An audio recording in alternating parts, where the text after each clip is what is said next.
Bismillahirrahmanirrahim. Assalamualaikum warahmatullahi wabarakatuh.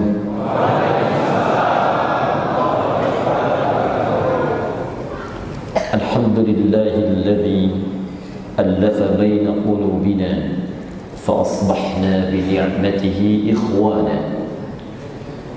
Nahmaduhu al-qa'il fi muhkami tanzilihi laqad ja'akum rasulun min anfusikum azizun 'alayhi ma 'anittum harisun 'alaykum bil mu'minina raufur rahim. Wassalatu wassalamu ala rasulillahi alladhi qala fihi rabbuna amran bil iqtida'i bi sunnatihi faqala qul in kuntum tuhibbuna Allaha fattabi'uni yuhibbukumullahu wa yaghfir lakum dhunubakum wallahu ghafurur rahim. Amma ba'd, fa ya ibadallah, usi nafsi wa iyyakum bi taqwallahi faqad faza al-muttaqun fala tamutunna illa wa antum muslimun. Faqala ta'ala يا أيها الذين آمنوا اتقوا الله حق تقاته ولا تموتن إلا وأنتم مسلمون. اللهم صل وسلم وبارك على رسولك الكريم نبيك الأمين سيدنا محمد وعلى آله وصحبه وأمته إلى يوم الدين. Yang kami muliakan para alim ulama, para tokoh masyarakat, Buya Muhammad bin Uthman hafizahullah ta'ala, para pejabat lingkaran Jombang dan juga keluarga besar masyarakat Jombang yang kami cintai karena Allah Subhanahu wa ta'ala. Saya ingin bermohon pada Allah mengawali pertemuan kita di malam ini, semoga seluruh masyarakat Jombang insyaallah diridhai dan diberkahi oleh Allah Subhanahu wa ta'ala. Saya senantiasa dalam mengajar setiap satu bulan itu mengajarkan satu kitab yang pernah juga dituliskan dan diajarkan oleh salah satu guru bangsa, Syekh Syuyukh At-Tabu'irni Al-Jumbangi, pendiri muassis Jam'iyah Nahdlatul Ulama pada tanggal 31 Januari tahun 1926. Dari 19 kitab yang beliau karang, Adabul Alim wal Muta'allim, Risalah Ahlus Sunnah wal Jamaah, sampai dengan kitab keempatnya Nurul Mubin fi Mahabbati Sayyidil Mursalin, sampai dengan kitab ke-19-nya. Beliau berasal dari Tebu Ireng dan menuliskan juga di kitabnya dari Jombang, dan beliau salah satu di antara keturunan Nabi SAW yang nasabnya langsung bersambung kepada Nabi. Dr. Syekh Kiai Haji Muhammad Hashim bin Ash'ari bin Abdul Wahid bin Abdul Halim, atau dikenal dengan Pangeran Benawa atau Sultan Hadiwijaya bin Abdul Rahman, dikenal dengan Joko Tingkir, keturunan dari Raden Ainul Yaqin, anaknya Maulana Ishaq. Maulana Ishaq ini adalah anak dari seorang alim kabir, Jamaluddin Al-Akbar Al-Husaini, yang punya dua orang anak. Satu Maulana Ishaq, yang kedua Syarif Abdullah, tinggalnya di Mesir. Syarif Abdullah ini nanti menikah dengan Syarifah Mudaim yang nama aslinya adalah Rara Santang, lahir tahun 1426. Kakaknya bernama Abdullah Iman, nama aslinya Walang Sungsang, lahir tahun 1423. Adik bungsunya Raja Senara, lahir tahun 1427. Anaknya Prabu Siliwangi, dikenal dengan Pamanah Rasa, yang punya kekuasaan pajajaran dari Banten sampai di pertengahan Jawa. Menikah dengan Nyai Subang Larang, muridnya Syekh Hasanuddin yang pulang dari Mekah belajar ilmu qiraah. Dikenal dengan Ummul Qura, pulang kemudian ke Karawang, dikenal dengan Syekh Qura. Sampai sekarang ada pesantren namanya pesantren Syekh Qura.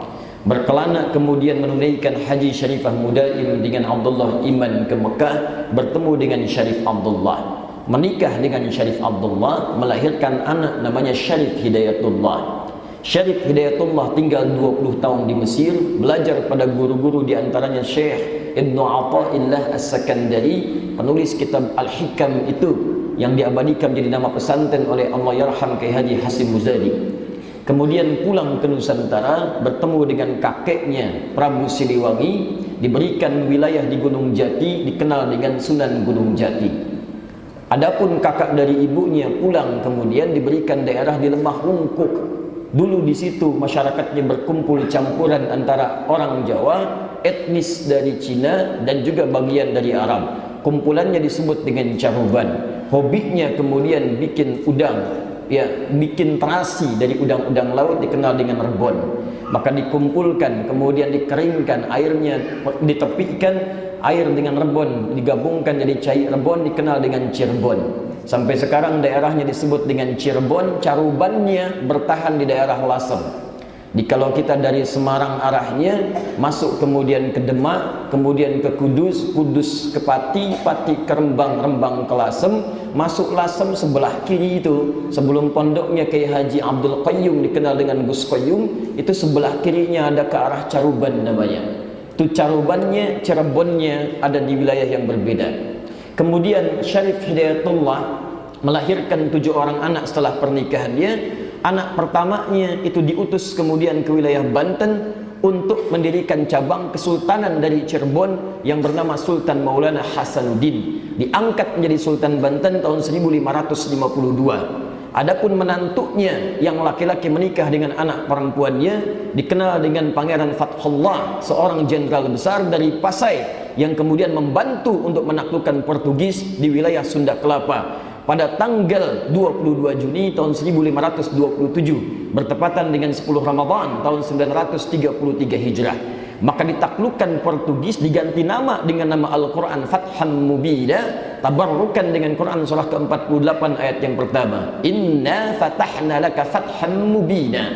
Fatham Mubina dalam bahasa lokal dikenal dengan Jayakarta, disingkat jadi Jakarta. Sampai sekarang ulang tahun Jakarta itu 22 Juni. Kemudian setelah itu dikembangkan daerahnya sampai kemudian mengembang ke Banten, sampai ke Cirebon, sampai turunannya juga melahirkan saudaranya namanya Maulana Ishaq. Dari Maulana Ishaq turunlah kemudian keturunannya ke Jombang sampai ke Tebu Ireng, itulah Kiai Haji Muhammad Hashim bin Asy'ari. Dari Maulana Ishaq itu melahirkan keponakannya atau saudara jauhnya nanti yang dikenal dengan Muhammad Darwish. Muhammad Darwish ini lahir tahun 1868, kemudian berguru bersama-sama Kiai Haji Muhammad Hashim bin Asy'ari di Semarang dengan Kiai Haji Soleh Darat. Belajar kemudian ke Mekah dengan Kiai Haji atau Syekh Ahmad Khatib Al-Minangkabawi yang lahir tahun 1860. Pulang kemudian ke Nusantara, ganti nama menjadi Kiai Haji Ahmad Dahlan bin Kiai Haji Abu Bakar bin Kiai Ilyas bin Kiai Sulaiman bin Demang Jurang Juru Kapindo bin Demang Jurang Juru Sapisan bin Kiai Gerbek bin Maulana Ishaq. Bertemu nasab jadi Maulana Ishaq. Yang satu kemudian tadi mendirikan Nahdlatul Ulama, yang saudaranya mendirikan sebelumnya Jam'iyah Muhammadiyah tanggal 18 November tahun 1912. Nah, dua-duanya ini kemudian berkumpul nasabnya sampai menuju ke Nabi SAW.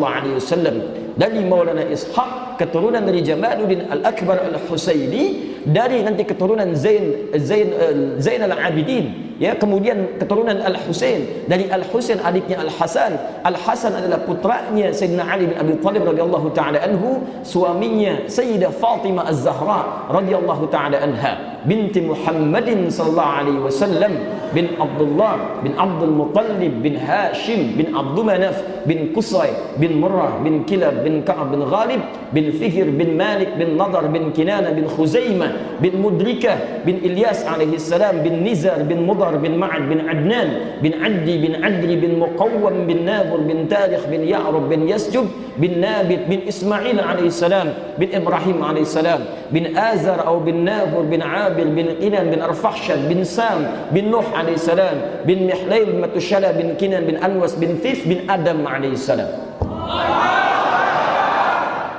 Jadi bertemu kemudian bersaudara pendiri NU dengan pendiri Muhammadiyah, ada hubungan dengan Al-Irsyad.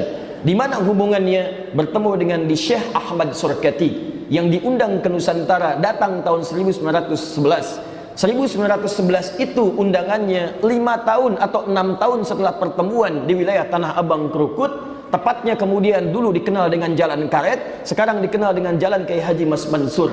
Berkumpul 5 orang habaib bagian dari keturunan Nabi. Ada Syekh Habib Sehan, ada kemudian Sayyid Abu Bakar, ada kemudian Sayyid Abdullah. Berkumpul 5 orang keturunan Nabi SAW pada hari Senin Kliwon 17 April tahun 1905 bertepatan dengan 13 Jumadal Ula tahun 1323 Hijrah.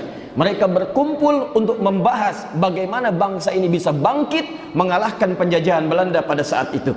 Maka disimpulkanlah kekurangan bangsa ini bukan kurang hebat, bukan kurang alim, bukan kurang ilmu agamanya, tapi barangkali ada bagian pendidikannya yang mesti mengalahkan pendidikan konsep Belanda pada saat itu, sehingga tidak mudah diadu domba. Maka didirikanlah kemudian apa yang disebut dengan Jami'atul Khair, ya pada tahun 1905.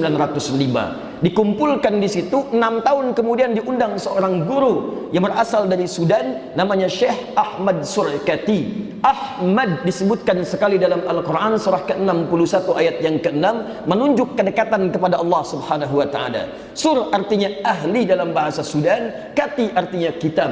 Orang ini bukan cuma dekat dengan Allah, tapi juga beliau rajin baca kitabnya, rajin belajarnya. Diundang ke tanah air untuk mengajar, datanglah tahun 1911. Dari situ berkumpul para ulama, disatukan kemudian, termasuk datang dari Solo pada saat itu Kiai Haji Samanhudi, termasuk dari Surabaya Haji Umar Said Cokro Aminoto. Kemudian dirumuskanlah bagaimana mendirikan Negara Kesatuan Republik Indonesia yang diinisiasi oleh para ulama pada saat itu. Maka dibawa semangatnya dengan ruhul jihad sampai dengan ke Jombang, Tebu Ireng, muncul resolusi jihad pada saat itu. Kemudian dikembangkan sampai ke Solo, pengusahanya bersatu menyokong kemerdekaan. Sampai ke Surabaya diberikan ilmu politik oleh Haji Umar Said Cokro Aminoto kepada Insinyur Soekarno. Maka dengan izin Allah Subhanahu wa ta'ala, yang tadinya 300 tahun belum tercapai, maka Allah sejak pertemuan itu menetapkan cukup 34 tahun saja. Dari tahun 1911 maka terjadilah kemerdekaan Indonesia pada tanggal 17 Agustus bertepatan dengan hari Jumat. Setelah kemudian makan sahur, direncanakan untuk proklamasi pada hari Jumat di kediaman seorang nasionalis sejati keturunan Yaman, namanya Syekh Faraj bin Marta, mewakafkan rumahnya di Jalan Pegangsaan Timur nomor 56. Itu rumah kediaman Syekh Faraj bin Marta, diwakafkan. Maka dengan itulah kemudian lahirlah Negara Kesatuan Republik Indonesia. Jadi Negara Kesatuan Republik Indonesia itu punya rahim kelahiran yang bersumber dari Jombang, punya rahim kelahiran bersumber dari Banten, punya rahim kelahiran bersumber dari Cirebon, punya rahim kemudian kelahiran bersumber dari seluruh wilayah Nusantara. Jadi kalau ada orang Islam yang tidak mencintai bangsanya, tidak mencintai negaranya, maka ada yang salah kemudian dengan keislaman yang diterapkan di tempat tercinta ini. Karena rahim bangsa ini itu diinisiasi oleh para ulama, oleh para habaib, oleh orang tua kita. Karena itulah Bapak Ibu sekalian, saya memulai kajian di malam hari ini dengan selalu bermohon pada Allah Subhanahu wa ta'ala, semoga Allah menjaga para ulama-ulama kita, semoga Allah memuliakan bangsa kita, dan insya Allah disatukan dengan ridha Allah Subhanahu wa ta'ala.